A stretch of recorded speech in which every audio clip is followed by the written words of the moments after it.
नमस्कार दोस्तों, उपेंद्र नाथ रैना साहित्य संवाद के इस मंच पर मैं अपने मित्रों का हार्दिक अभिनंदन करता हूं। आज का हमारा कार्यक्रम है रचना धर्मिता और आज के इस कार्यक्रम में हमने यहाँ पर इस मंच पर चेन्नई से सादर आमंत्रित किया है हिंदी जगत के वरिष्ठ साहित्यकार और समीक्षक श्री बी.एल. आच्छा को। अभी थोड़ी देर में आज के हमारे अतिथि हमारे मंच के साथ जुड़ेंगे और उसके बाद हम उनसे बातचीत शुरू करेंगे। अभी चेन्नई से हमारे साथ जुड़ रहे हैं श्री बी.एल. आच्छा। नमस्कार आच्छा जी, नमस्कार। नमस्कार। कैसे हैं आप? क्या चेन्नई की क्या स्थिति आजकल, मौसम कैसा चल रहा है? यहाँ तो गर्मी सदाबहार है सर। और बरसात का मौसम दिवाली पर आएगा। ये यहाँ का चातुर्मास अलग होता है और दिवाली पर ही अच्छी बरसात होती है। बाकी गर्म मौसम ही यहाँ रहता है। शाम को समंदर की लहरें थोड़ा ठंडा कर देती है। जी क्या बात है, क्या बात है। अब देखिए हमारे मित्र जुड़ने शुरू हो गए। जी श्री रमेश शुक्ल जी जुड़ गए कानपुर से। आपका जी हार्दिक स्वागत करते हैं। अब हमारे मित्र जुड़ने शुरू हो जाएंगे और इसके साथ ही अब अशोक मिस्त्री जी भी आपको नमस्कार कर रहे हैं, वे भी हमारे साथ जुड़ गए। जी जी, तो बहुत अच्छा लग रहा। अच्छा जी, मैं अपने मित्रों को बताना चाहूँगा, आज रचना धर्मिता कार्यक्रम में हमारे मंच पर यहाँ पर उपस्थित हैं श्री बी.एल. आच्छा, जो हिंदी जगत के वरिष्ठ साहित्यकार और समीक्षक हैं। मैं संक्षिप्त सा परिचय आपका देना चाहूँगा। शेष तो हम आपसे बातचीत में सब कुछ जानेंगे, आपसे विस्तार से बातचीत करेंगे। आप मुख्यतः राजस्थान के हैं, आपका जन्म स्थान राजस्थान है और मध्य प्रदेश में आप हिंदी प्राध्यापक के रूप में आपने कार्य किया है और एमए हिंदी भी आपने किया है। उसके साथ आपकी कई पुस्तकें प्रकाशित हो चुकी हैं। मैं ये कहना चाहूँगा, यहाँ पर आपके प्रकाशन है आचार्य हजारी प्रसाद द्विवेदी, सृजनात्मक भाषा और आलोचना, आस्था के बैंगन आपका व्यंग्य संग्रह है, पिताजी का डैडी संस्करण व्यंग्य संग्रह है और संपादन कार्य भी आपने आच्छा जी बहुत किया है। उसके बारे में भी हम आपसे बात करेंगे। इसके अतिरिक्त आप कई पत्र पत्रिकाओं में आपकी रचनाएं प्रकाशित हुई हैं, नई दुनिया में, दैनिक भास्कर में, अक्षरा में, समावर्तन में इत्यादि। और आपका एक और व्यंग्य संग्रह प्रकाशाधीन है, मेघदूत का टीए बिल, उसके बारे में भी आपसे बातचीत करेंगे अच्छा जी। और इस तरह से ये तो संक्षिप्त सा परिचय है, लेकिन आपका परिचय बहुत बड़ा है। अब मैं प्रज्ञा शर्मा जी भी हमारे साथ जुड़ गई, सीमा सेन जी भी। अच्छा है कि हम सबका, अपने मित्रों का हार्दिक स्वागत करते हैं। तो अच्छा जी, सबसे पहले मैं चाहूँगा कि आप मूलतः तो राजस्थान के हैं, अब चेन्नई कैसे पहुंच गए इसके बारे में तो हम बाद में बातचीत करेंगे, लेकिन जहाँ से आप हैं, शिक्षा दीक्षा हुई है, तो उन दिनों को याद करिए आच्छा जी। मैं याद करता हूँ अपने बचपन को और शिक्षा काल को। तो 10वीं कक्षा तक तो हम राजस्थान के राजसमंद जिला, जो पहले उदयपुर ही था, उसकी एक बहुत बड़ी तहसील है। और ये मारना जो उदयपुर के थे, उनके 16 उमराव थे, उनमें से एक स्थान ये है।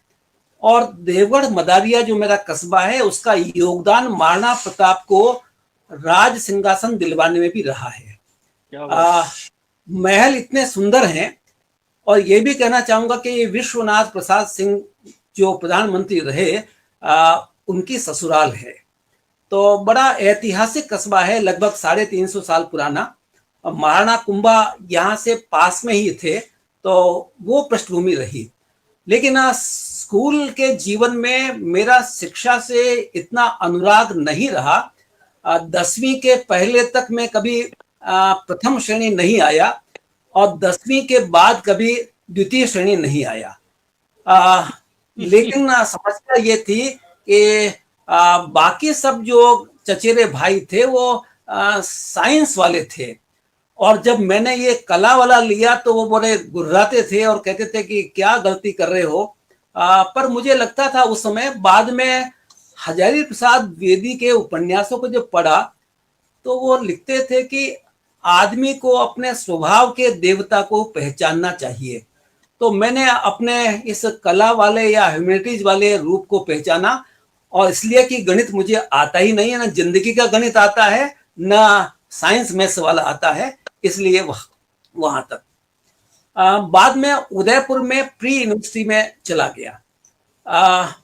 नया था और शहर भेजने में कतराते थे, लेकिन फिर भी पिताजी ने भेजा।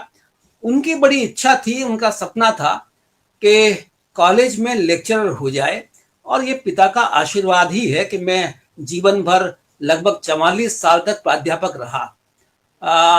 माँ अशिक्षित रही, लेकिन उनके हृदय का व्याकरण बड़ा जबरदस्त था, और इसीलिए भावनात्मक संबंध माँ से बहुत गहरे रहे। उदयपुर में क्योंकि शिक्षा काल है, तो ये जरूर कहना चाहूंगा कि मेरिट लिस्ट के आधार पर कक्षा प्रतिनिधि बनते थे। तो उदयपुर का महाराणा भूपाल कॉलेज बहुत बड़ा कॉलेज है, एक तरह से यूनिवर्सिटी का ही सबसे बड़ा कॉलेज उस समय रहा। तो राजनीति में भी आना पड़ा, और छात्र राजनीति में भी जब आए और लगभग 5-6 साल तक रहे, तो उसमें डिबेट सेक्रेटरी भी रहे, वित्त सचिव भी रहे, बाद में जनरल सेक्रेटरी भी रहे।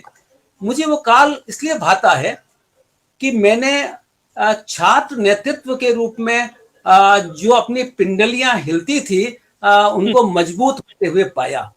और मैं आपसे कहना चाहूंगा कि मेरे साथ के ही मैं तो क्योंकि अपने परिवार की आर्थिक स्थिति देखते हुए नौकरी में आ गया, पर मेरे साथ मेरे छात्र संघ के उपाध्यक्ष आजकल राजस्थान विधानसभा के अध्यक्ष हैं, और भी लोग हैं। तो मुझे कई बार लगता है कि ये जो छात्रों में संघर्ष अपने उस काल में रहता है, उससे बड़ी जीवनी शक्ति मिलती है। और ये भी देखा कि ये जो आजकल क्रॉस वोटिंग होती है विधानसभाओं वगैरह में, तो हमने ये देखा कि वहां भी पाला बदल बहुत होता था। ये छात्र जीवन में भी देख लिया था। तो मैं राजनीति का मैं दिलचस्पी ज्यादा नहीं रखता, लेकिन मुझे लगता था कि उस छात्र संघ के कार्यक्रमों में हम हिस्सा खूब लेते थे और अच्छे कार्यक्रम करवाते थे। ये उस समय मन में था। और जिस भी पार्टी का नेता आए, वो यदि शिक्षा, विदेश नीति, अर्थनीति पर बोलना चाहे तो हम सादर आमंत्रित करते थे।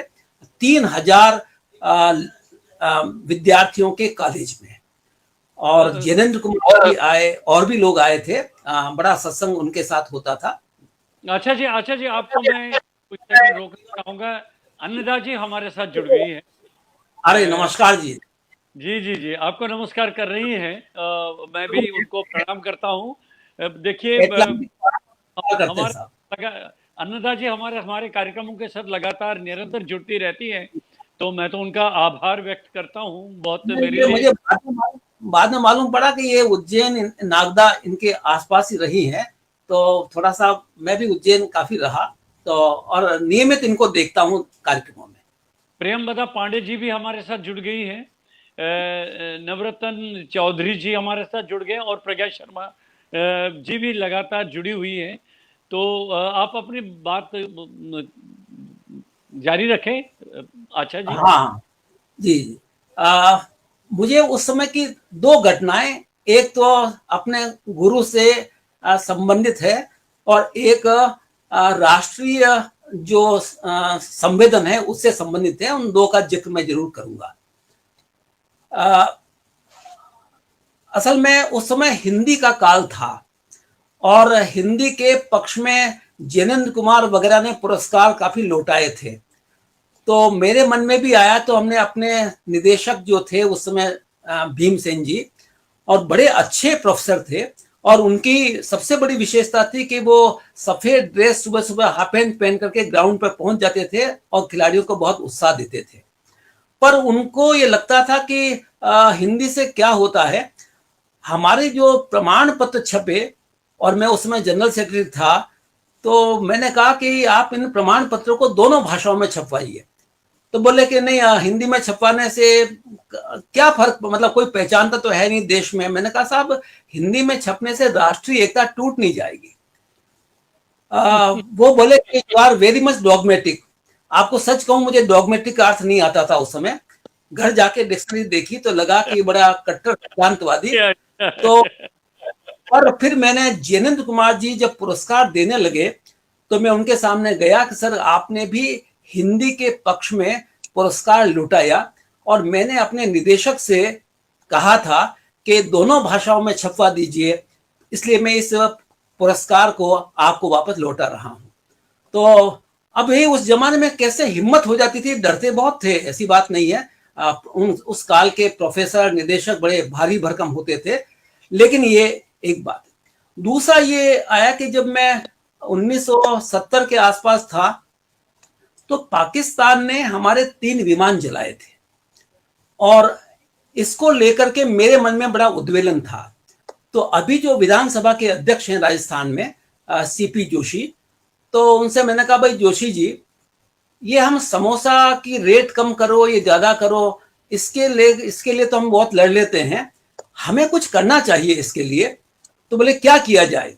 तो मैंने कहा, हम भी उदयपुर में बंद नहीं करवाएंगे, लेकिन प्रदर्शन तो कर सकते हैं ना। तो वो प्रदर्शन के लिए बोले, हाँ ये बात तो ठीक है, लेकिन पैसा कहाँ से आएगा, क्योंकि उनके पास भी नहीं होते थे, हमारे पास भी सवाल ही नहीं है। तो मैंने कहा कि मेरे पास छात्रवृत्ति आई हुई है इस समय, तो थोड़ा खर्च करेंगे, बाकी लोगों से चंदा मांगने चलते हैं, 2-3 दिन है अभी। तो आप सच मानिए, लोगों ने उदारता पूर्वक दिया। और जब मैं महाजनी साहब जो हमारे वाइस चांसलर थे उनके पास गए, सर के हम आपसे 10 रुपए चाहते हैं। बोले काहे के लिए? तो उनको प्रयोजन बताया। बोले नहीं, मशाल जुलूस निकालोगे तो बड़ा, उदयपुर बड़ा सेंसिटिव है। मैं कहा सर, हमारे पक्के लोग हैं, 20 से अधिक मशाल नहीं होंगे, आप चिंता ना करें। उनने 10 के बजाय उनकी पत्नी ने 20 रुपए दे दिए, और हमने सबसे कहा था 10 अपने शिक्षकों से 5-5 ही लेंगे, वो भी कुछ ही शिक्षकों से जो देना चाहें। बाजार से भी लिए तो 150-200 रुपए इकट्ठे हो गए, हमारा काम हो गया। हम जब चले थे तो मुश्किल से 50 विद्यार्थी होंगे। पर आपको सच बताऊं, बिना किसी नेता के, क्योंकि हमने हर कॉलेज में संपर्क किया था छात्र संघ के अध्यक्षों से, तो उस समय करीब करीब 4000 विद्यार्थी मुखर्जी चौक में इकट्ठे हुए थे, और बिना किसी नेता के बहुत अच्छी आम सभा हुई थी। हमारे पास पैसे बच गए, तो हम महाजनी साहब हमारे वीसी थे, उनके पास वापस गए। मैं कहा सर, इतने पैसे खर्च नहीं है, 10 रुपए आप वापस ले लीजिए। बोले बेटा, मैं बहुत प्रसन्न हूं कि तुमने मशाल जुलूस भी निकाला, कहीं कोई हुड़दंग नहीं हुआ, अब इस पैसे की मिठाई खा लेना। तो हमें बड़ा अच्छा लगता है कि अपने बहुत, उस समय वाइस चांसलर बहुत बड़ी बात होती थी, और तो उनसे जो स्नेह मिला, अध्यापकों से स्नेह मिला, तो ये बहुत बड़ी बात हुआ करती थी।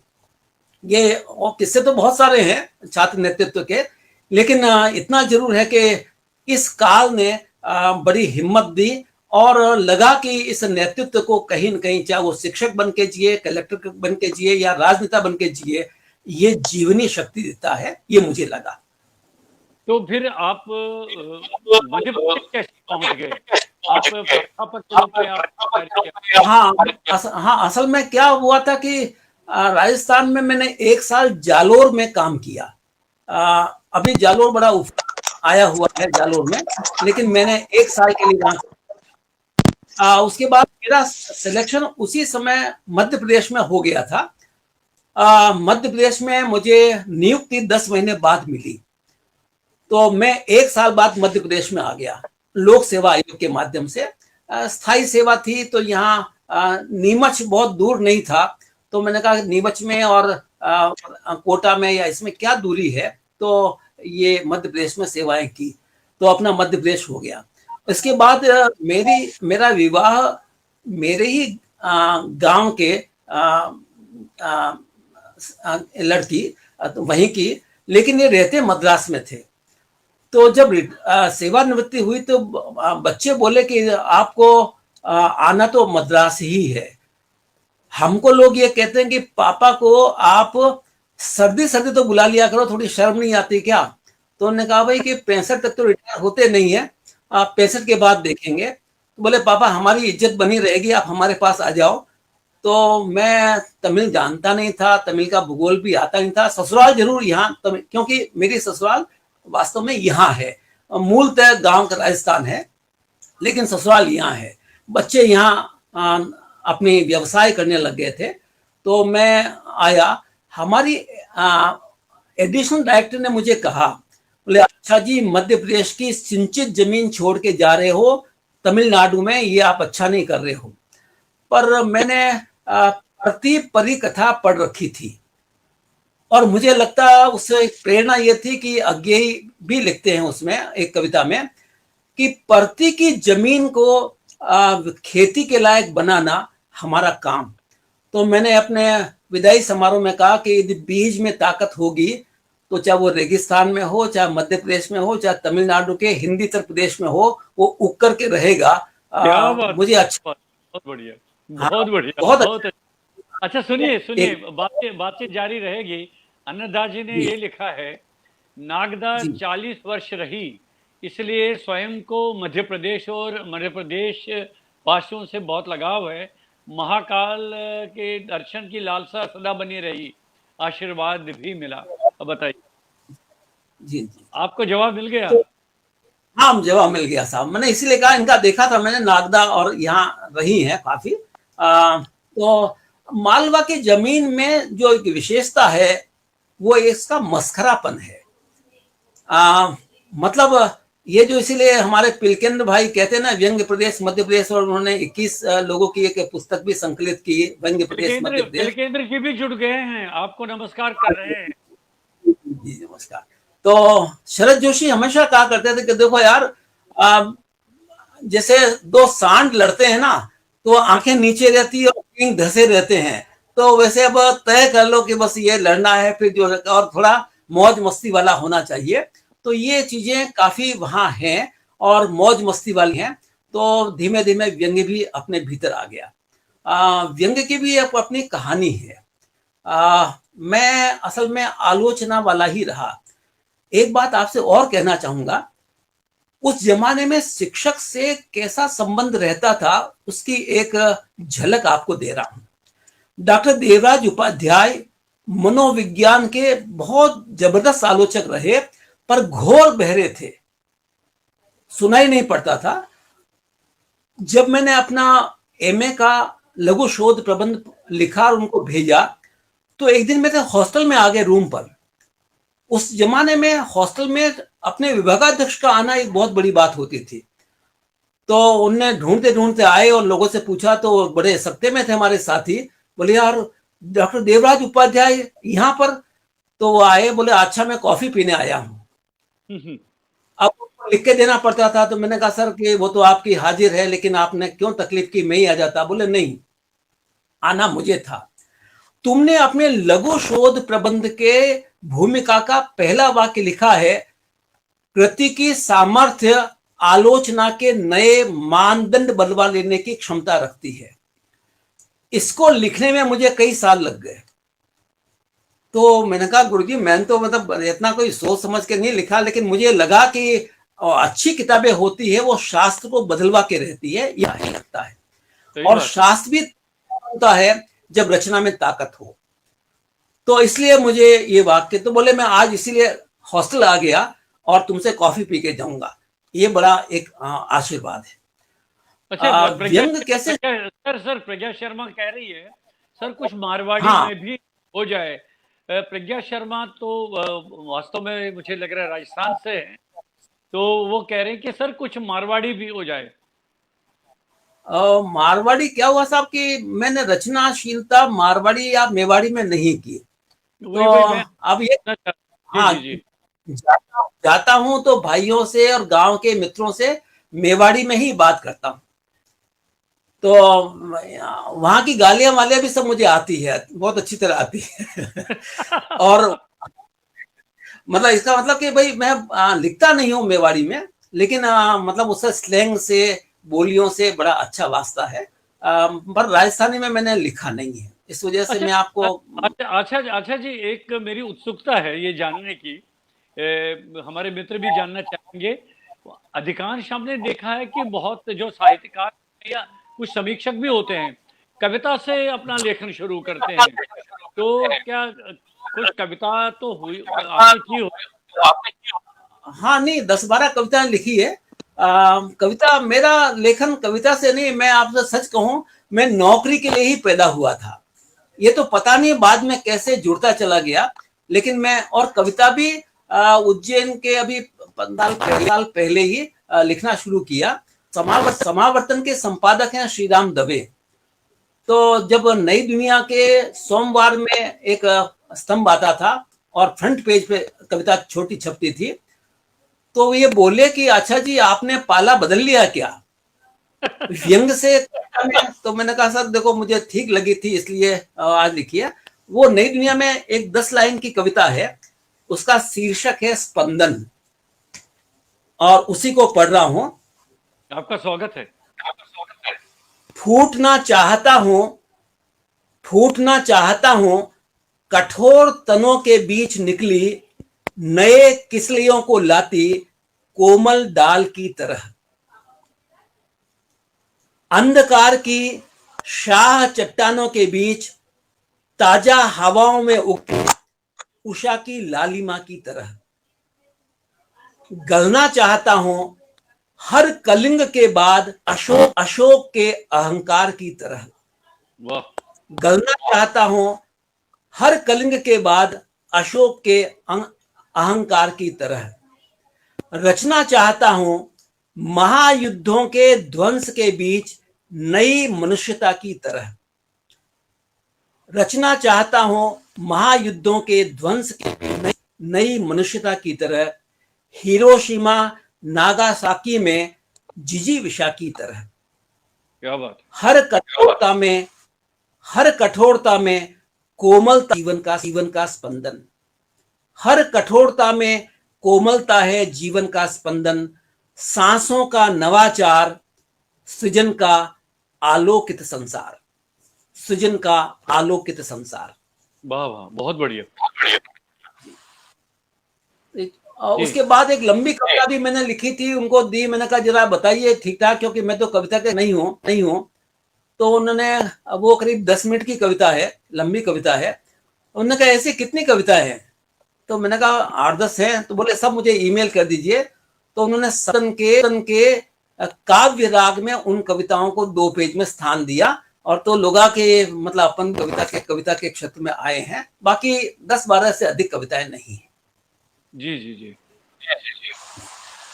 तो फिर आपका आपके बाद, शादी के बाद फिर आपका मद्रास, जिसको कहते थे, चेन्नई जाना हुआ। जी। ये बड़ा लंबा चैप्टर है। मैं बड़नगर में रहा हूं। बड़नगर का संबंध बड़ा मतलब ऐतिहासिक भी है और बड़ा चुलबुला नगर है। शब्दों के अनुराग है। छोटे से कस्बे में अटल बिहारी वाजपेयी की शिक्षा वहीं पर हुई, जो स्कूली शिक्षा होती है वहीं पर हुई। कवि प्रदीप वहीं के जन्मे हुए हैं, गीतकार प्रदीप। और मुझे पता नहीं था, लेकिन वहां जब पदांकन हुआ तो पता लगा, तो बाद में मिलने भी गया था। और कुंज बिहारी पांडे, बाल कवि वैरागी, कहते थे कि मैं मंच पर पहला प्रणाम उनको करके ही जाता था, वो मेरे मंचीय गुरु हैं। और उनकी अदाएं बड़ी अद्भुत थी, मतलब बहुत ही अद्भुत अदाएं थी। तो इस रूप में साहित्य का बड़ा एक क्षेत्र। और सच कहूं कि यहीं पर मुझे प्रभुनाथ सिंह आजमी मिले थे। उस समय उनकी कहानियां रविवार में छपा करती थी। तो वो मुझे बोले अच्छा जी आप बात बात में हंसते हो और मजाक करते हो और व्यंग कर लेते हो, इसको लिख डालो ना। तो मैंने कहा हाँ लिख करके बताता हूं। तो मैंने एक पहला व्यंग लिखा उनके कहने से, गुटखा संस्कृति। अब ये भोपाल में चूना और तंबाकू बहुत मली जाती है, वो तो पूरे देश में ही है। चूना लगाने की प्रवृत्ति तो, और 3 जो ठप्पे लगाते हैं वो तो पूरे देश में है। किसी भी अफसर को करना हो तो यही तरीका है कि उसके लिए मलो और उसी को चूना लगा दो, इसका एक तरीका है। तो मैंने लिखा था वो उन्होंने दैनिक हिंदुस्तान को भिजवा दिया, वहां से स्वीकृति आ गई, लेकिन 6 महीने तक नहीं छपा। तो मैंने आकाशवाणी को भेज दिया, वीरेंद्र मुंशी ने अगले ही महीने बुला लिया और कहा कि अच्छा आप पाठ कीजिए। मैंने उसका पाठ किया। जब वो एकाएक छप के आया दैनिक हिंदुस्तान में, तो मैं चक्कर में पड़ गया। मैंने कहा दैनिक भेजा था, साप्ताहिक में आ गया और 6 आया। तो शीला झुंझुनवाला की चिट्ठी आई, बोले हमारे एक पाठक ने शिकायत की है कि ये व्यंग आपने आकाशवाणी में पढ़ा है और साप्ताहिक हिंदुस्तान में भी छपने को भेज दिया है, तो क्यों ना आपका पारिश्रमिक रोक दिया जाए। मैंने कहा कि उत्तर लिखा उनको, मैंने कहा पारिश्रमिक बराबर रोक दीजिए। मैंने 6 महीने पहले दैनिक हिंदुस्तान में भेजा था, 6 महीने बाद साप्ताहिक हिंदुस्तान में छप गया, इस बीच में नहीं आया तो मैंने आकाशवाणी को दे दिया। तो पाठकों से जो मेरे को पत्र, उसमें पत्र बहुत आते थे, पाठकों से जो पत्र आए हैं उन पत्रों को ही मैं पारिश्रमिक मान लेता हूं। क्या बात है। तो मुझे कोई खेद नहीं है कि, और उसके बाद आप आश्चर्य होगा, शरद जोशी जब बड़नगर आए तो घर ही मैं उनको ले आया था, अपरिचित थे लेकिन घर ले आया, हिंदी का प्राध्यापक होने के नाते मेरा कर्तव्य बनता था। बोले अच्छा तुम्हारे 2 व्यंग हिंदुस्तान साप्ताहिक हिंदुस्तान, कितनी बड़ी बात है कि शरद जोशी साप्ताहिक हिंदुस्तान में बड़नगर को और मुझे याद कर रहे हैं। तो बड़ा अच्छा लगा कि शरद जोशी जी से भी इस बहाने एक आशीर्वाद। तो बड़नगर से व्यंग की शुरुआत हुई, लेकिन ये इतनी आसान शुरुआत नहीं है। 2.5 साल तक नई दुनिया को लिखता रहा, लेकिन एक भी व्यंग नहीं छपा। उस समय नई दुनिया में छपना बहुत बड़ी बात हुआ करती थी। शरद जोशी जी थे, अजातशत्रु थे, हरिशंकर परसाई थे, इनके व्यंग आते थे। मैंने बिना आच्छा लगाए हुए पत्नी के नाम से भेज दिया, प्रेमा देवी। तो शुक्रवार को झलक आती है कि इस रविवार को खुला खाता में प्रेमा देवी का व्यंग। तो मैंने कहा धन्य हो ये भी आपने हमारे, अच्छा जी, ये भी आपने आप में व्यंग्य हो गया। हाँ व्यंग्य होता। तो मैंने उनका छप गया। मित्रों ने कहा ये होन हो, मैं उसमें बड़नगर में नहीं था, कि होन हो ये अच्छा जी का होना चाहिए, प्रेमा देवी का नाम तो नहीं जानते।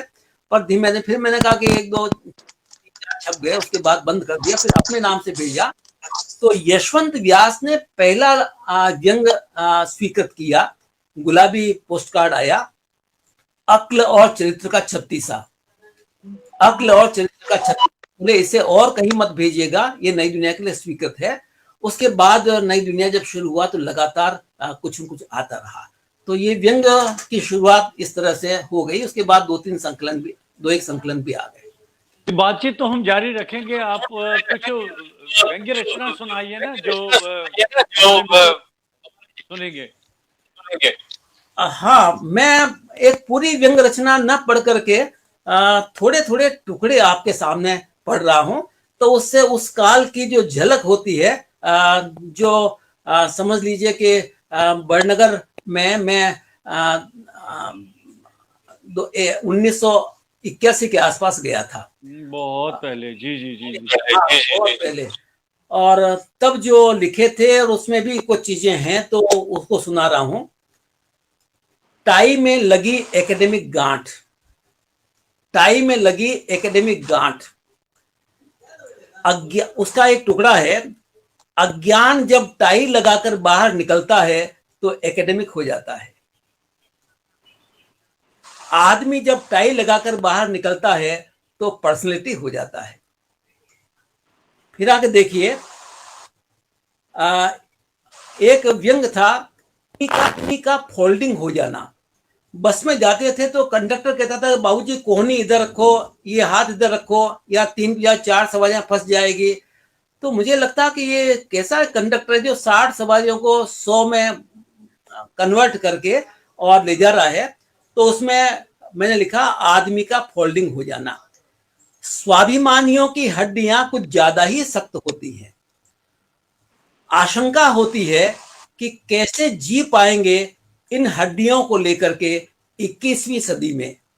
क्या बात है। बहुत सारे उसके प्रसंग है, पर एक व्यंग बहुत मैं मौज वाला है, और मेरा ख्याल है कि हमारे जो जितने मित्र यहाँ हैं, मैं उसे सुनाता ही सुनाता हूँ, और पढ़ करके नहीं सुना रहा हूँ, लेकिन उसका जिस है कि 10वीं क्लास में मेरा एक जो मतलब कल्पना है, 10वीं क्लास में जो मेरा क्लासमेट था, तो बहुत होशियार पढ़ने में, लेकिन अंग्रेजी में बड़ा पस्त।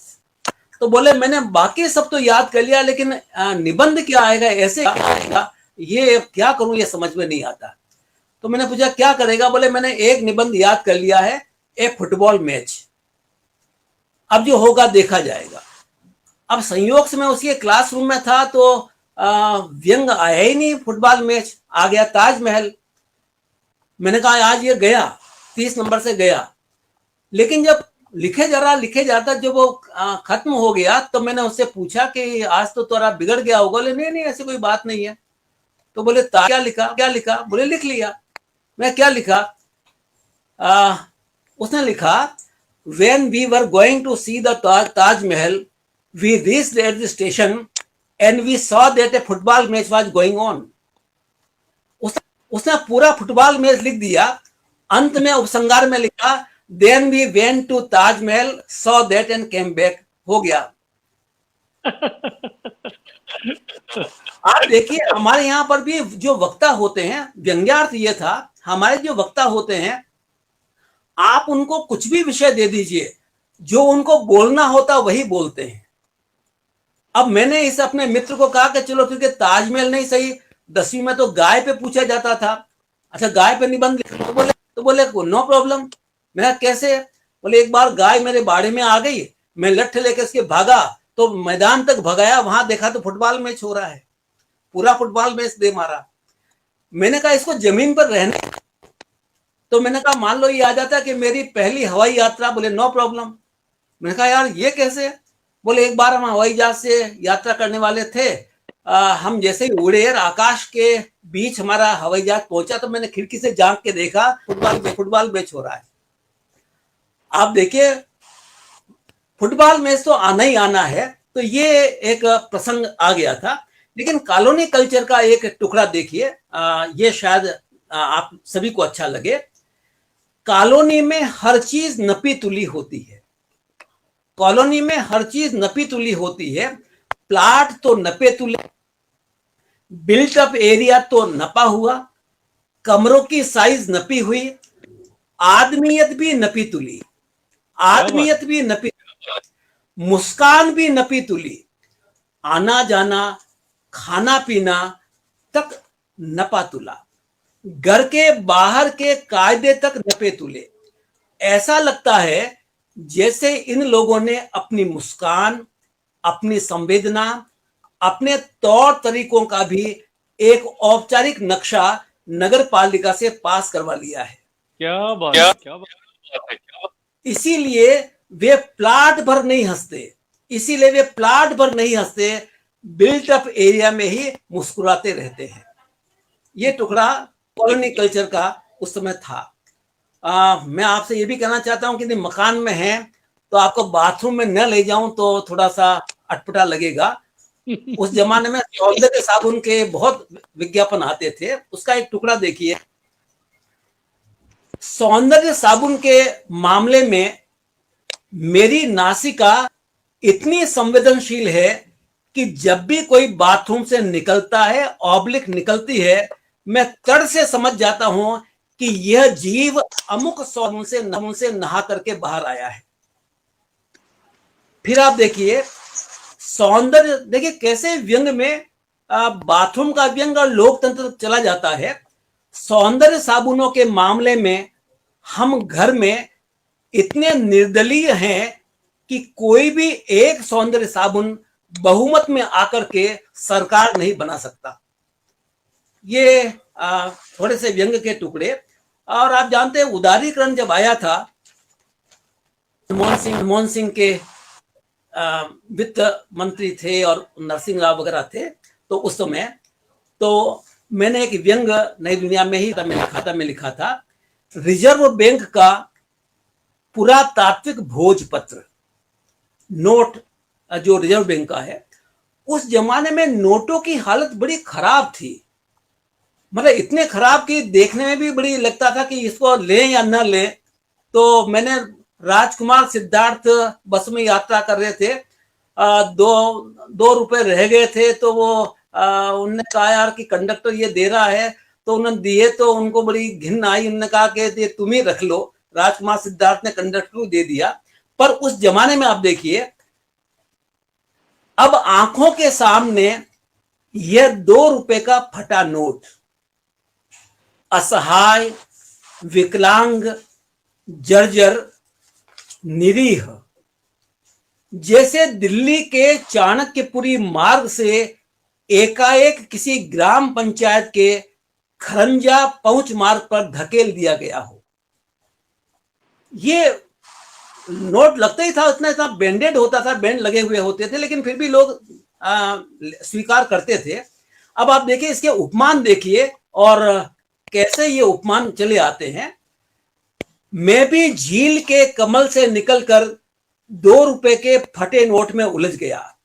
वहारे मेरे फटे नोट, हजार हजार जुर्रियों वाला बूढ़ा चेहरा, जैसा हजार जुर्रियों वाला बूढ़ा चेहरा, जैसे अकाल में फटी दरारों वाली जमीन का टुकड़ा, जैसे गिगियाता हुआ भिखारी चेहरा, क्या बात जैसे टूटे हुए शीशे में अपना ही प्रतिबिंब, जैसे टूटे हुए शीशे में अपना ही प्रतिबिंब, जैसे पेबंद फटा पाजामा, जैसे फ्रैक्चर हुई टांग, जैसे फ्रैक्चर हुई टांग, जैसे पट्टी चिपका फोड़ा, जैसे बैंडेज वाला मरीज, जैसे रिजर्व बैंक का पुरातात्विक भोजपत्र। आप देखिए, उस काल की जो अर्थव्यवस्था थी, हमारे नोट थे, बात बदल गई है, लेकिन ये कहीं न कहीं उस काल को प्रतिबिंबित करता है। तो ये बहुत चलते थे उस समय। थोड़ी झलकी मैंने आपको दी, और अभी भी लिखते रहते हैं। कभी उसका भी प्रसंग आएगा तो थोड़ी बात करूंगा। जी, बहुत बढ़िया रचनाएं आपने सुनाई बीच बीच में, बहुत सारे जो टुकड़े आपने सुनाए बहुत सशक्त हैं अपने आप। तो आपसे ये जानना चाहेंगे कि के आदर्श कौन रहे हैं आपके लेखन में? व्यंग में? जी जी जी। व्यंग में आदर्श तो मैंने हरिशंकर परसाई को भी खूब पढ़ा है, और शरद जोशी को भी खूब पढ़ा है। पर अब ऐसा नहीं चलते कि इनकी छाप लेकर के ही हम आए हैं। हाँ, इनने जो थोड़ी बुनावट और विशेषताएं होती है, जैसे हरिशंकर परसाई में मुझे जो उनका और फलसफा है वो बड़ा अच्छा लगता है, चिंतन परक है।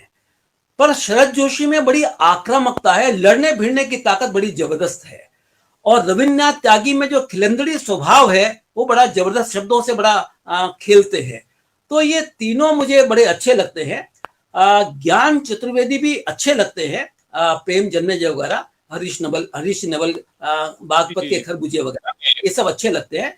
लेकिन ज्ञान चतुर्वेदी जब व्यंग के शिखर पर जाते हैं तो नीचे अपनी तलहटी को भी लेकर के जाते हैं, ये उनकी विशेषता। इसीलिए बुंदेलखंड का जो वर्णन उनके उपन्यासों में आता है और जो व्यंग आता है वो चला आता है।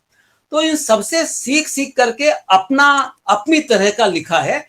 मुझे कई बार लगता है कि मैं इनकी बुनावट को तो लूं, लेकिन गुरु के रूप में कह लीजिए या अपने आदर्श के रूप में कोई ऐसा नहीं है कि मैं हरिशंकर परसाई को आदर्श या गुरु मानता हूं, या शरद जोशी को मानता हूं, या ज्ञान जी को मानता हूं, ऐसा नहीं है।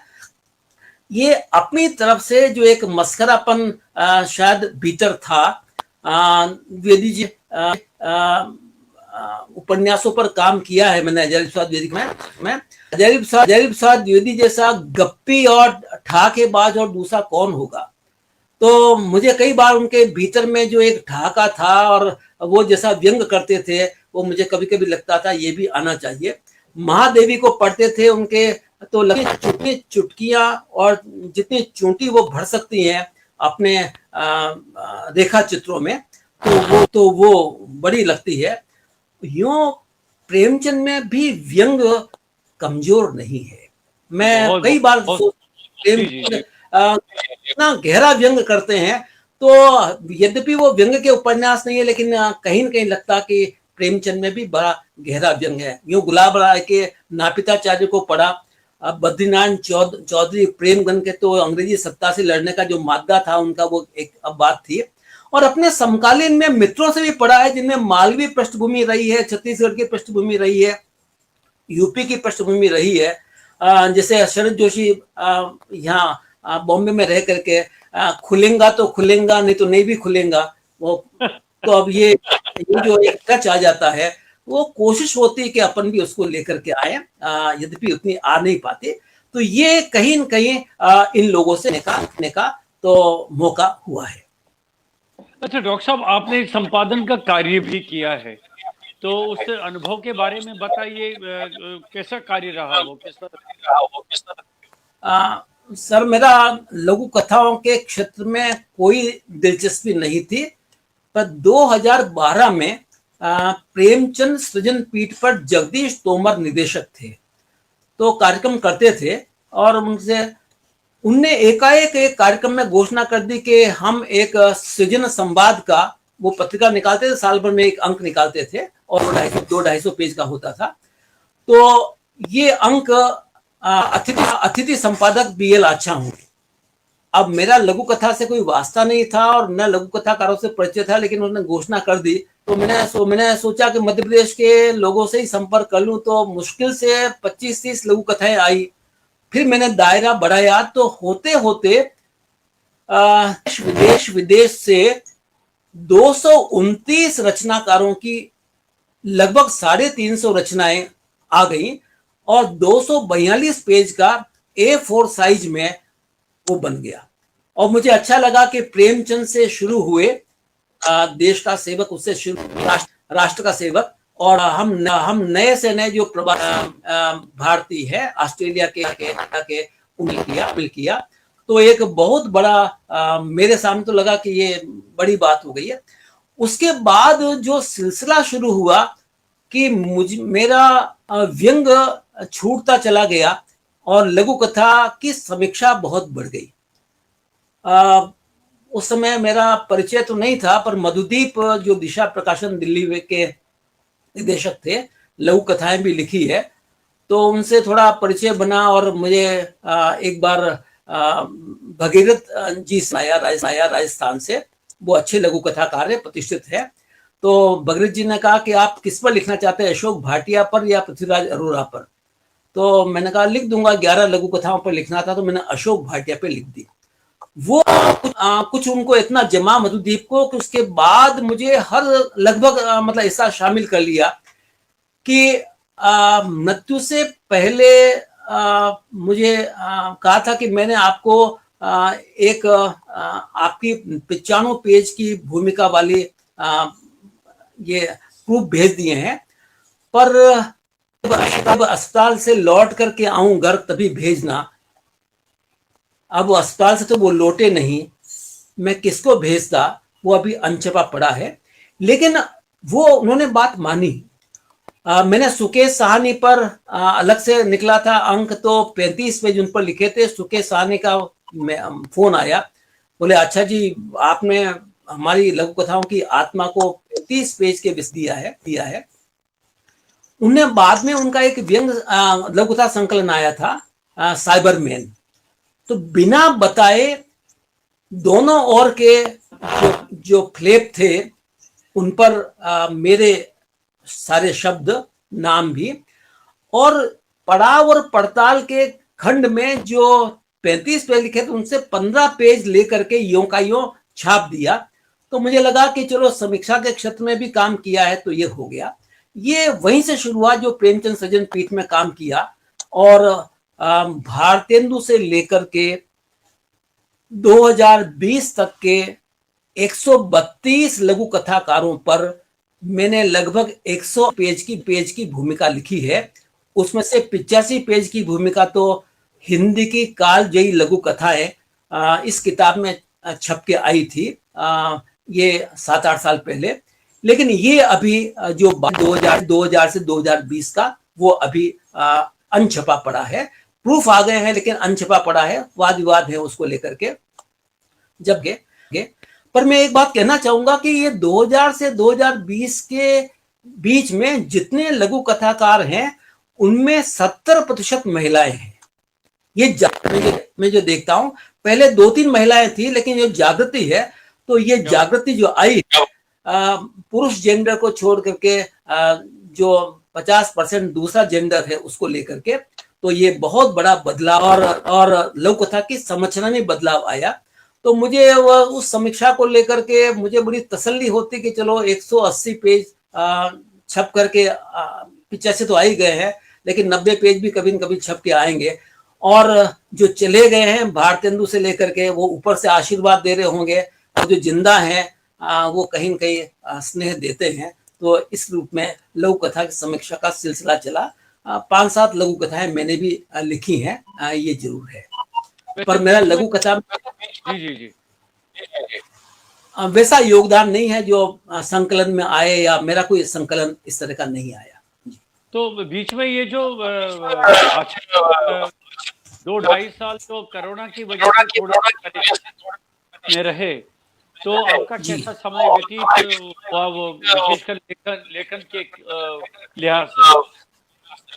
सर, मैं आपसे कहना चाहूंगा कि चेन्नई में आने के बाद जो हमारी एडिशन डायरेक्टर उषा मैडम ने कहा था, मैं यहां आकर के नौकरी से ज्यादा व्यस्त हो गया। और जो कोरोना काल में यहां चेन्नई आने के बाद पेज की संख्या पे, मतलब मैं गिनाना नहीं चाहता, लेकिन कम से कम 500 पेज छप के आए, चाहे पुस्तकों में आए चाहे पत्र पत्रिका में आए। और एक व्यंग संकलन की सारी जो तैयारी है वो यहाँ रहते रहते हो गई। ये नया व्यंग संकलन जो मेघदूत का टीएबिल है, तो ये नई तैयारी यहाँ हो गई। यहाँ से ही मैंने फेसबुक लाइव देना सीखा, और यहाँ के कॉलेजों में बहुत सारे लोगों ने बोले साहब छायावाद पे हम आपसे 1 घंटा, हमारी आदम अली है तिरुपति में रहते हैं, तो उसने कहा सर कि आपका 1 घंटे का लाइव, तो मैं कहा ठीक है छायावाद पे बोलेंगे। उसने शरद जोशी पर, प्रदीप जी, कभी प्रदीप पर बहुत सारे लाइव दिए हैं। तो तकनीक की दृष्टि से भी यहीं आकर के थोड़ी समृद्धि हुई है कि मैं वरना बड़ा घबराहट होती थी कि पता नहीं अपन बोल पाएंगे या नहीं बोल पाएंगे। तो ये बड़ा समृद्ध काल रहा है। कोरोना में ये जरूर है कि व्यंग्य कोरोना वाले भी लिखे, हमारे उजाला के लिए भी और पत्र पत्रिका नई दुनिया के लिए भी लिखे। पर ये जरूर है कि बाहर में जो गतिविधियां थी वो विद्यार्थियों के साथ जो यहाँ ऑनलाइन कक्षाएं होती है, उसमें मुझे भी कभी कभी आमंत्रित कर लेते थे। तो यहाँ के शिक्षकों से भी जुड़ा हुआ, करीब करीब 40 कॉलेज यहाँ हैं जिनमें हिंदी पढ़ाई जाती है। और दक्षिण भारतीय प्रचार सभा तो है जहाँ मेरा जाना आना काफी हुआ ही। और महात्मा गांधी की बनाई हुई संस्थाएं हैं जिन्होंने देवदास गांधी को भेजा था, और देवदास गांधी ने यहीं पर राजगोपालाचारी की लड़की लक्ष्मी से शादी भी की। तो ये भी समझ लीजिए कि खाली भाषा का संबंध नहीं, बायोलॉजिकल संबंध भी है। लेकिन दक्षिण भारतीय प्रचार सभा में भी काफी काम होता है हिंदी को लेकर के। तो ये सक्रियता के साथ भी बीता है। जाना आना जरूर कम हो गया। उसके पहले जो यात्राएं खूब कर ली थी वो हो गई सो गई। 15 दिन के लिए हम यूरोप के लिए थोड़ा घूम आए, गुजरात घूम आए, शिलांग और यहाँ हम घूम आए, रामेश्वरम चले गए और यहाँ घूम आए। तो ये इस तरह का भ्रमण तो उसके पहले हो गया। तो कोरोना काल में लेखन की दृष्टि से कोई कमजोरी नहीं रही, बल्कि काफी सारा लिख लिया गया। आपको अच्छा जी, कई पुरस्कार भी मिले हैं, बहुत सारे पुरस्कार में। आप क्या समझते हैं कि कौन सा पुरस्कार है जिसको आप निकट पाते हैं, जो आपको सही सम्मान? मैं दोनों तरह से कहना चाहता हूँ। अगर लक्ष्मी जी की दृष्टि से देखें तो 1 लाख रुपए का पुरस्कार श्री मध्य भारत हिंदी साहित्य सभा ने शताब्दी सम्मान के रूप में दिया, और ये चेन्नई में रहते हुए मिला। और मेरा सौभाग्य है कि चित्रा मुदगल जी को राष्ट्रीय स्तर पर पुरस्कार मिला, और मुझे भी उनके साथ प्रांतीय स्तर पर यह पुरस्कार मिला। साहित्य अकादमी मध्य प्रदेश से आलोचना को लेकर के नंद दुलारी वाजपेयी पुरस्कार मिला, और ये हजारी प्रसाद उपन्यासों पर जो काम है उसको लेकर के राजस्थान साहित्य अकादमी से वहां के पुरस्कार दिलाते हैं, लेकिन सौभाग्य की बात है कि मेरे गुरुजी रहे डॉक्टर देवराज आए और उन्हीं के नाम से राजस्थान साहित्य अकादमी में पुरस्कार है आलोचना निबंध। तो गुरुजी के नाम से ही मुझे पुरस्कार मिला, डॉक्टर देवराज उपाध्याय आलोचना पुरस्कार राजस्थान साहित्य अकादमी से। और यूं संस्थाओं की दृष्टि से देखें तो क्षितिज हमारी संस्था इंदौर की लघु कथा पर बड़ा काम किया है, मध्य प्रदेश संघ है उनने काम किया है। बाकी में जो शाल श्रीफल वाले तो बात नहीं करता, पर इन सम्मानों को लेकर के मुझे भी लगा कि चलो चित्रा जी के साथ सम्मान मिलना मेरे कद को भी थोड़ा सा बड़ा करता है, तो क्या बात अच्छा लगता है। और वो तो यहाँ संयोग से आशीर्वाद भी चेन्नई में ही मिला। चित्रा जी एक सेमिनार में यहाँ आई थी, उनको सुनने का, उनके साथ बोलने का सौभाग्य मिला और बाद में कहा भी कि अच्छा मेरे किताब की भी समीक्षा लिखनी है, तो उन्हें किताब भी भिजवाई, अब लिख रहा हूँ। तो ये भी एक सौभाग्य की बात है कि चित्रा जी का जन्म यहाँ हुआ और मेरा सेवानिवृत्ति के बाद का काल चेन्नई का है। ये थोड़ा उल्टा सुल्टा है, उनका जन्म यहाँ हुआ और मेरा ये सेवानिवृत्ति के बाद आना यहाँ हुआ, लेकिन यहाँ भी एक जमीन हिंदी के लिए कहीं न कहीं बनी है। और मैं इस माने आपको अंक भिजवाया मैंने पुष्पांजलि का, तो वो भी हमारा एक बड़ा अच्छा प्रयास हो गया जी। बहुत बढ़िया प्रयास। लेकिन जो मैंने सुना है आपके पास समीक्षा के लिए पुस्तकें बहुत सारी आती, तो कैसे ये कार्य कर पाते हैं? बहुत सारे आपके तो ढेर लगा हुआ। हाँ, मैं मूलतः मैं असल में आलोचना के क्षेत्र का ही रहा हूं और मैंने आपको शुरू में कहा था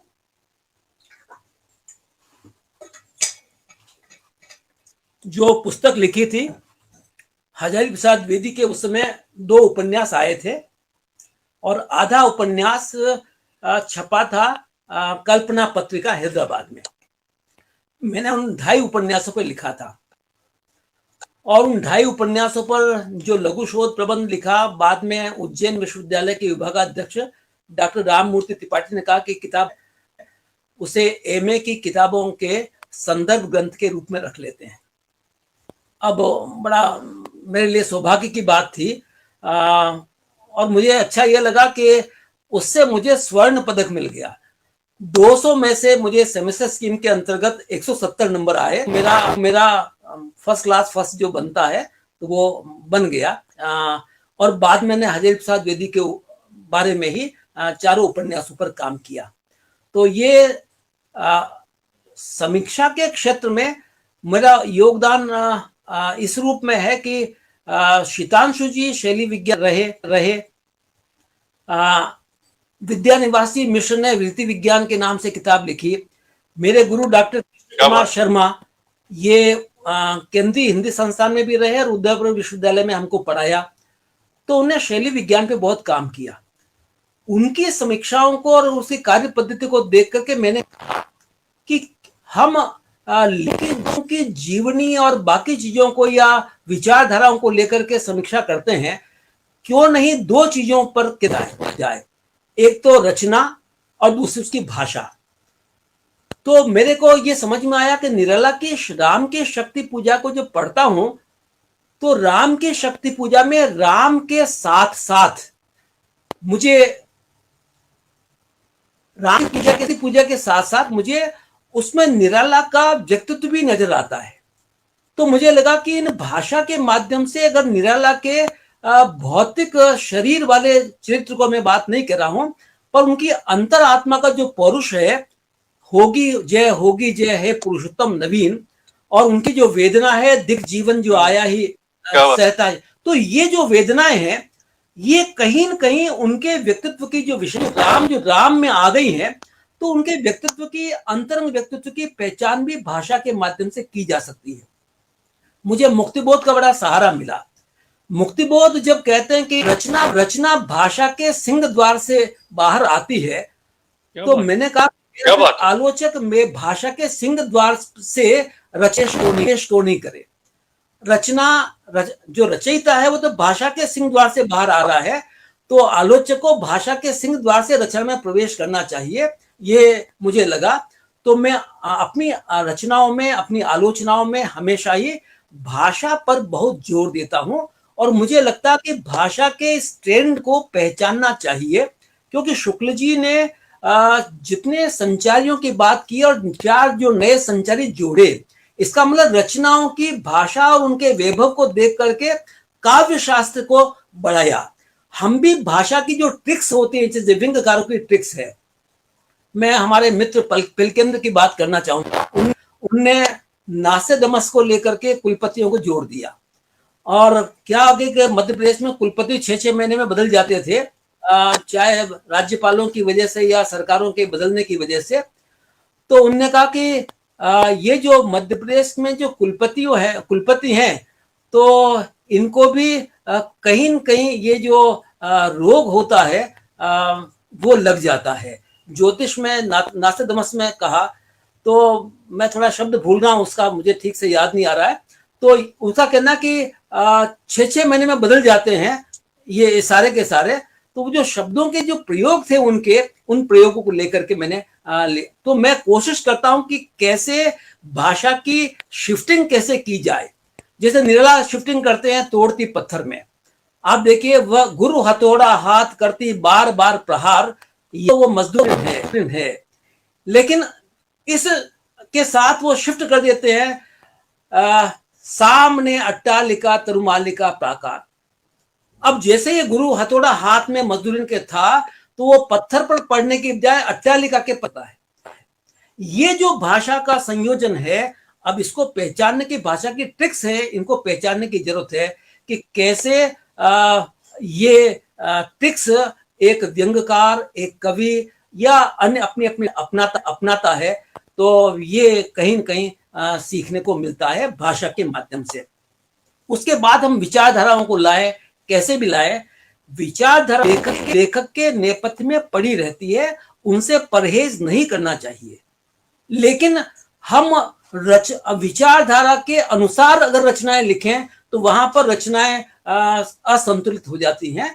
विचारधाराएं आपकी हुई, लेकिन वो रचना का अंग बन करके आए तो मुझे अच्छा लगता है। और विचारधारा को हथियार बना करके, कविता को हथियार बना करके विचारधारा के पोषण के लिए आती है, तो फिर मैं थोड़ा करता हूं। ये शैली विज्ञान के माध्यम से रचनाओं को बहुत बारीकी से का एक कहीं कहीं मादा रहा। तो एक किताब आ गई थी, सृजनात्मक भाषा और आलोचना। ये आलोचना की किताब है, जिसको राजस्थान सरकार अकादमी ने पुरस्कृत किया था।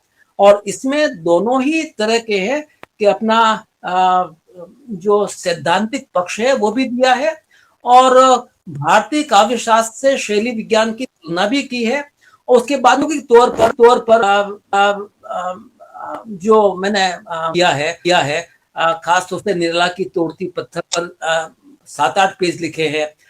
चंद्रसेन विराट पर भी लिखा है, उनकी गजलों को लेकर के लिखा है। रामदर्श मिश्र, इनके उपन्यासों की भाषा पर लिखा, तो मैंने तारीफ होगी, स्वयं करना गलत हो जाएगा, लेकिन रामदर्श जी का सौजन्य वाला पत्र आया कि मेरे उपन्यासों की भाषा पर इतना अच्छा आलेख किसने नहीं लिखा। यह पुस्तक उस समय वीणा से छपी थी, हमारे मित्र अलीगढ़ के उनने संपादित की थी। तो रामदर्श जी का भी बड़ा, एक उन पर किताब भी लिखी, जल टूटता हुआ, इसकी समीक्षा भी है, तो उनका आशीर्वाद मिला। तो हज़ारी प्रसाद द्विवेदी के उपन्यासों की भाषा पर भी लिखा। तो ये सारा का जो भाषा का सौंदर्य शास्त्र है और भाषा परक आलोचना है, तो हम मंतव्य को भाषा के माध्यम से पहचानते हैं, ये कोशिश इसमें की गई। अभी जो एक किताब छप के आई केंद्रीय हिंदी निदेशालय के सहयोग से, उसमें महावीर प्रसाद द्विवेदी के जमाने के सैयद अमीर अली मीर, उनका एक खंड काव्य था बूढ़े का ब्याह। मुझे सागर के बहुत अच्छे संस्मरणकार प्रोफेसर, संस्मरण लेखक प्रोफेसर डॉक्टर कांति कुमार, इतने अच्छे संस्मरण मैंने और किसी के नहीं पढ़े। तो उनने मुझसे लिखवाया बूढ़े का ब्याह पर लिखना है, जबकि मैंने कभी मिला भी नहीं, लेकिन उन्होंने लिखा। तो बाद में उन्होंने कहा कि अरे भाई, एक कृष्णदास जी हैं उस जमाने के, वो कह ले कि कितना अच्छा लिख करके दिया है। तो उस जमाने से लेकर के जो पिलकेंद्र और शांतिलाल जैन इनके व्यंग हैं, तो उसमें व्यंग की समीक्षा भी है, उसमें आलोचना की वाली बात भी है, उसमें काव्य वाला पक्ष भी है, और अन्य अन्य जो विधाएं हैं उन सब को लेकर के 35 लोगों पर लिखा है। शरद जोशी भी उसमें शामिल है संस्मरण के रूप में। हरिशंकर परसाई के व्यंग लेखों पर भी एक निबंध उसमें शामिल है। तो ये बराबर कोशिश रही कि इस बहाने आलोचना का क्षेत्र, असल में इससे नंबर प्राध्यापकों के सीआर के अच्छे मिलते हैं। जो गोपनीय चरित्रावली होती है वो कहीं कहीं काउंट होती है, और व्यंग मसाला दे जाता है पिलकेंद्र जी से, या हमारे जोशी है वही मित्र है, उनके साथ जो ठहाके लगाने होते हैं, तो ठहाके के लिए ये व्यंग हैं। आलोचना क्लास के लिए भी अच्छी होती है और आलोचकों के बीच भी अच्छी होती है। तो ये दोनों ही क्षेत्र अपने रहे, ये जरूर है। अब आप कहें तो एक लघु कथा आपको सुना दूं? हाँ, सुनाइए सुनाइए, आपका स्वागत है। छोटी सी लघु यो तो मैं सुनाना चाहता था एक रचना प्रकाशन के 16 संस्कार, और ये 16 संस्कार नई दुनिया में छपा था। खाली शीर्षक भर पढ़ रहा हूं। सबसे पहले रचना धान संस्कार। देखिए कि एक लेखक लिखता है और बाद में अपने अपने छपाता रहता है, व्हाट्सएप पर भी और फेसबुक, कितने होते हैं। तो पहला रचना धान, फिर शब्द प्राशन संस्कार, फिर प्रथम पाठक श्रवण संस्कार, के बाद पत्र पत्रिकार्थ प्रेषण संस्कार, फिर गोष्ठी सुनावन संस्कार, फिर आकाशवाणी दूरदर्शन प्रदर्शन संस्कार। और आकाशवाणी में तो आजकल लोग जाते तो आकाशवाणी को भी दूरदर्शन बना लेते हैं, पहले फोटो खिंचवाएंगे, बाद में उसे फेसबुक पे डालेंगे, तो वो भी फिर भूमिका लिखावन संस्कार, ये भी बड़ा काम है। फिर पुस्तक छपावन संस्कार, फिर विमोचन लोकार्पण संस्कार, और उसके बाद समीक्षा लिखावन संस्कार, उसके बाद अर्ध मूल्य पावन संस्कार, उसके बाद बधाई पावन संस्कार, फिर पुस्तक पहुंचावन संस्कार, पहुंचानी भी पड़ती है मित्रों को, और उसके बाद कोर्स लगावन संस्कार, कोर्स में लगवाने के लिए प्रयत्न करने पड़ते हैं। फिर पुरस्कार हत्यावन संस्कार, पुरस्कार हत्यावन संस्कार। ये सारे के सारे 16 संस्कार हैं। तो एक व्यंग लिख दिया था, पर अभी एक लघु कथा छोटी सी है, सुना देता हूं। आपका स्वागत। शीर्षक पैकेज। ये जमाना पैकेज का है, और ये कैसा पैकेज है? वे परेशान थे बल्कि पस्त हो चले थे, यो भरा पूरा परिवार, घर में लक्ष्मी का निवास, तिजोरियां प्रसन्न, पूरा घर विलास के प्रदर्शन की टेक्नोलॉजी से मुस्कुराता हुआ। प्रेस के बावजूद शर्ट पर रह गए किसी सल की तरह उनके चेहरे पर एक शिकन जोर जमाए हुए थी। मैंने भांप लिया, पूछा, यार इस भरी पूरी मस्ती में कहीं चिंता झांक जाती है तुम्हारे चेहरे पर। वे बोले, हाँ यार, 2 बच्चों के काम तो कर दिए हैं, पर अभी छोटी बिटिया की बात जम नहीं पा रही है। वे बोले, मैंने पूछा, पत्रिका दिखाई है? वे बोले, जिस लड़के से 28 गुण मिल जाते हैं तो वह देखने के आने के बाद रिटर्न होता ही नहीं है। फिर जिसके 30 गुण मिल गए उसका घर साधारण है। मैंने कहा कोई तो इतना होगा, बाकी तो तुम्हारे पास लक्ष्मी जी देने को लबालब है। वे बोले, एक के गुण 26 मिले, घर भी ठीक है, क्वालिफिकेशन में भी दोनों आसपास में हैं, दिखने में दोनों मैच करते हैं, और उनका मन भी है। तो फिर क्या दिक्कत है यार? गुण भी मिले, क्वालिफिकेशन भी, परिवार का रंग ढंग भी, पर बिटिया का पैकेज 18 लाख का है और लड़के का मात्र 9 लाख। उस पैकेज के आगे पत्रिका के 26 गुण और डिग्रियां हवा में फड़फड़ा रहे थे। मन में आया कह दूं, दोनों ही लड़के और लड़की अपने पैकेज का औसत मीन मोड निकालकर औसत जीवन को आबाद कर ले, परंतु तोल कांटे में पड़े पैकेज के पलड़े ऊंचे नीचे हो रहे थे। धन्यवाद। बहुत बढ़िया, बहुत शानदार, बहुत शानदार। अच्छा जी, तो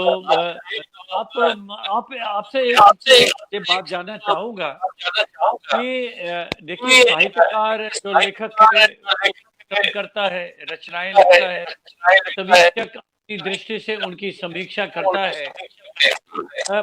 पाठक के बारे में क्या विचार है आपका? पाठक कितना सजग है किताबें खरीदने में, पुस्तकें घर लाने में? तो पहले एक संस्कृति हुआ करती थी, अब आपको लगना रहा कि सोशल मीडिया के आने से ये गतिविधियां कम होती जा रही हैं? देखिए सर, माध्यम का कितना अंतर आता है ये आपको कहना चाहता हूं। आप आकाशवाणी में रहे हैं, आकाशवाणी से जब समाचार सुनते थे, कहानी सुनते थे, तो उसका चित्र हम क्रिएट करते थे अपने भीतर। रेडियो में दृश्यमानता तो नहीं होती, लेकिन जो श्रव्यता होती है उससे हम अपने दिमाग से बनाते थे। और टीवी ने अब इतनी सुविधा कर दी कि आपको सोचने की जरूरत ही नहीं है, और उसका आकर्षण भी बहुत अच्छा हो गया है। आप जानते हैं, पहले हम सीधे साधे सफेद कपड़े पहनते थे, आजकल इस पर्दे पर आने के लिए कलर्ड ही होना पड़ता है, वरना ठीक दिखते नहीं है।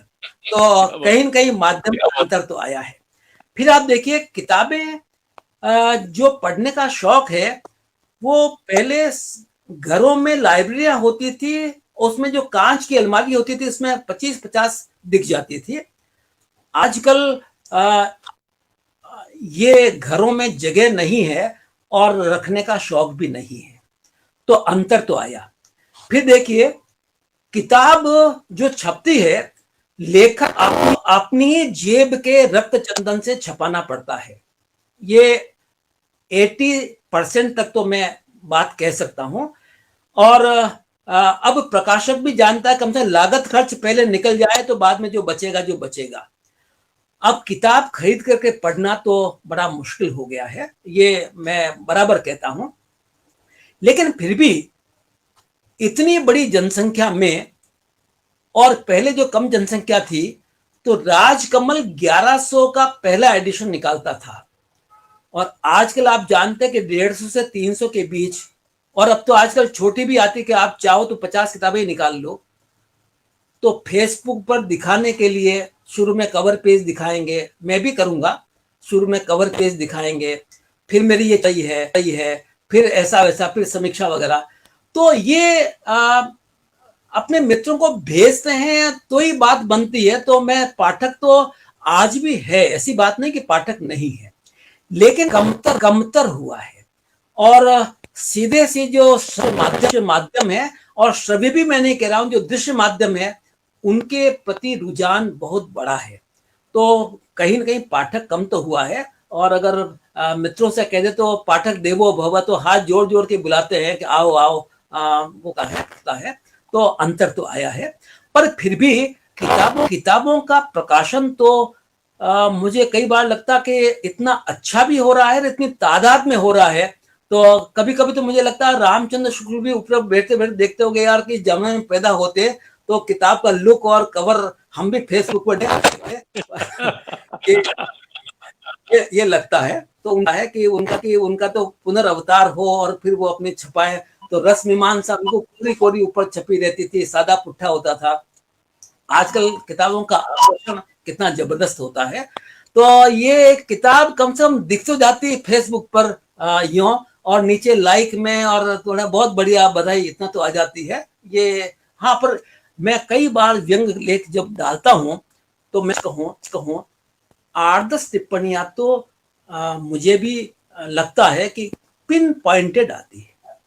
अब मेरा ख्याल है कि क्लास में 100 बच्चे हैं, सब तो नहीं सुनते हैं, पर 5-4 बच्चे सुनते हैं, वही आईएएस निकलते हैं, वही प्रोफेसर बनते हैं, वही अच्छी नौकरी में जाते हैं।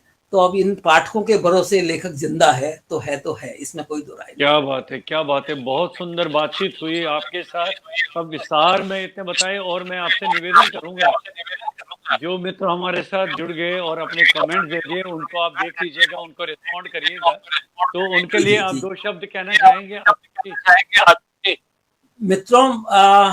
मैं जैसे अभी इतनी बात हुई है, एक किस्सा आपको सुनाता हूं और अंत में बहुत संक्षेप में। मेरे एक प्रोफेसर थे, डॉक्टर रामचंद्र द्विवेदी, पहले दिल्ली विश्वविद्यालय के एक सांध्यकालीन कॉलेज में थे। संस्कृत का अद्भुत विद्वान, अब तो नहीं है। अंग्रेजी भी उतनी अच्छी और हिंदी भी उतनी अच्छी। उसमें थोड़ी क्लमाशी सूझती थी, तो वैसी तो बदमाशी नहीं सूझती थी, लेकिन मैंने क्लास में से पहले लिख दिया एक छंद जो मेघदूत का था। और मेघदूत का छंद ये था, श्यामा स्वंगम चकित हरिणी प्रेक्षणे दृष्टिपातम। नायिका को लेकर के कालिदास वो लिखते हैं मेघदूत में, तेरा है तुम्हारे श्याम वर्ण वाले अंग में मैं हरिणी को देख लेता हूं, शेर की जो कटी होती है उसमें ये देख लेता हूं, मृग की आंख में तुम्हारी आंखें देख लेता हूं। ये 8 चित्र दे दिए, पर कहते कि ये सब टुकड़े टुकड़े में दिखाई पड़ते हैं। अकेले अगर कोई दिखाई पड़ता तो वो तुम्हारे ही दिखाई पड़ता है। ये सारी विषय की कमर की वगैरह वगैरह सब तुम्हें दिखाई पड़ती है। तो लिख दिया।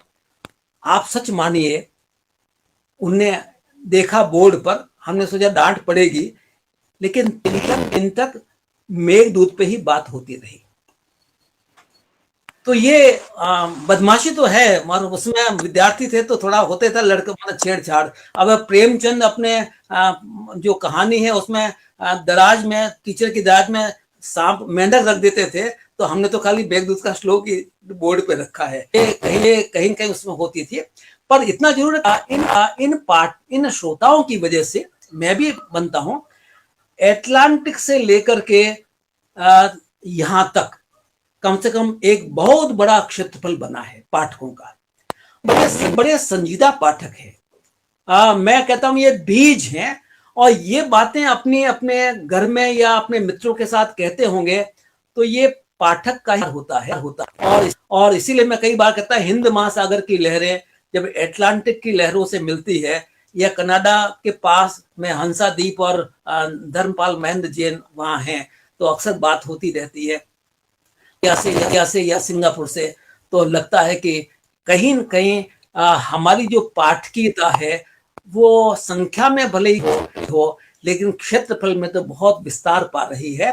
तो पाठक प्रवासी भारतीयों के माध्यम से इस देश के आंगन को भी और उस देश के आंगन को भी कहीं न कहीं जिंदा कर रहा है।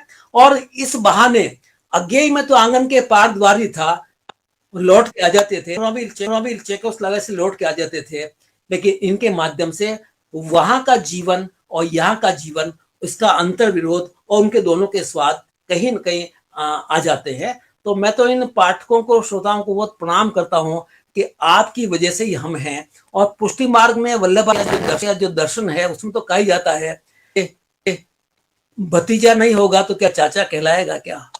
तो आत्मा नहीं होगी, शरीर नहीं होगा तो भगवान भी क्या होगा? तो हम तो इन पाठकों की वजह से ही हैं। हम पाठक भी हैं, हम लेखक भी हैं। हम उनकी भी सुनते हैं, पाठक की तरह पढ़ते हैं, और लेखक के नाते उन तक पहुंचते हैं। तो हमारा सरोकार इन सबसे बहुत गहरा है। क्या बात है। अच्छा जी, बहुत बढ़िया, बहुत रोचक। मैं आपका हृदय से आभार, आपने समय निकाला और आपने मुझे इतने बड़े क्षेत्रफल पर ला दिया। मैं हरीश जी को भी इसीलिए याद करता हूँ, परसों उनके साथ था, वो बड़े खुश थे अलग उठा पर बातचीत करते हुए। और आज आपके साथ रह करके बहुत अच्छा लगता है। रेना मतलब रात को ये जो हो रहा है, रेना अच्छी हो गई है, रेना बीती जाए तो अच्छी हो गई है। तो इस रूप में हाँ, तो थोड़ा बहुत संगीत से रुचि नहीं है, लेकिन सुनते रहते हैं। और व्यंग्यों में पहले लोग काम आ जाते थे, आजकल ये फिल्मी गीत बहुत काम आ जाते हैं। तो इस रूप में आपके साथ रह करके भी मेरा ये समय बड़ा सार्थक हुआ, श्रोताओं बहुत की बहुत वजह से समय बड़ा सार्थक हुआ। बहुत बहुत धन्यवाद वीएल आचा जी, जैसे आभार व्यक्त करता हूँ, नमस्कार करता हूँ। नमस्कार सभी को। मित्रों, उपेंद्रनाथ रैना साहित्य संवाद के इस मंच पर आज रचना धर्मिता कार्यक्रम में हमारे साथ उपस्थित थे चेन्नई से वरिष्ठ साहित्यकार, समीक्षक और व्यंग्यकार श्री बीएल आचा। और इसी के साथ मुझे आज का ये कार्यक्रम यहीं पर संपन्न करने की अनुमति दीजिए। नमस्कार।